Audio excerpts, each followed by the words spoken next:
We are back with a Liberty Minute today, reading all of the major news stories so that you don't have to. As is tradition, the first video of the week is brought to you with the help of Blackout Coffee Company, the pro-gun coffee maker whose support comes in all flavors, including Second Amendment and 1776 brews.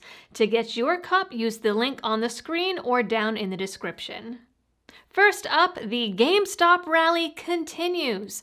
Despite all attempts by hedge funds and brokers to stop the moon landing, the rocket just keeps on flying. Even with today's dip, the stock is up a beautiful 500% over the last 3 weeks, even after trading companies halted all trades 5 times over the course of only 30 minutes one day last week. But the diamond hands at Wall Street Bets are in pursuit of more than just tendies these days, as many in the group have donated to conservation efforts or adopted endangered animals through various animal foundations over the weekend. Wall Street Bets has welcomed polar bears, gorillas, orangutans, foxes, snow leopards, koalas, and even a hedgehog into the fold. The Dian Fossey Gorilla Fund has also now changed their front page header to read "Apes Together Strong."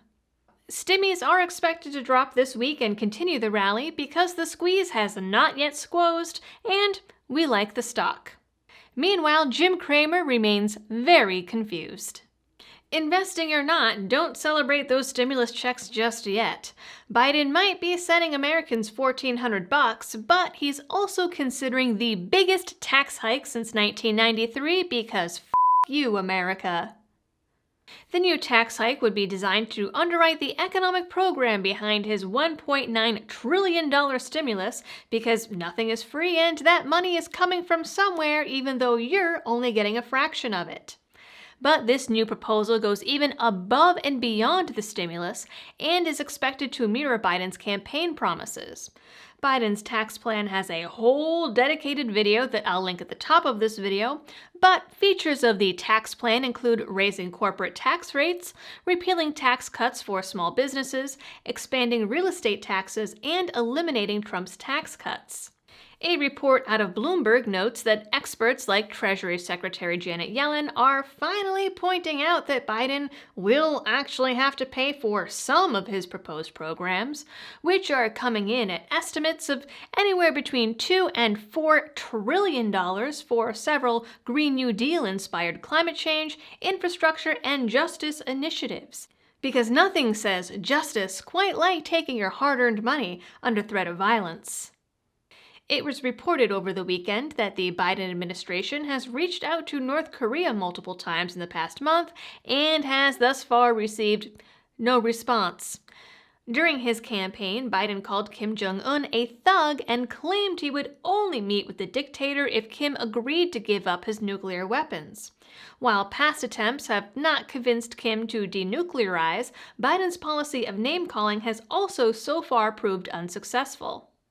The city of Minneapolis has settled with George Floyd's family out of court for $27 million. It is the city's largest settlement to date and is expected to complicate Derek Chauvin's murder trial, which is expected to begin next week.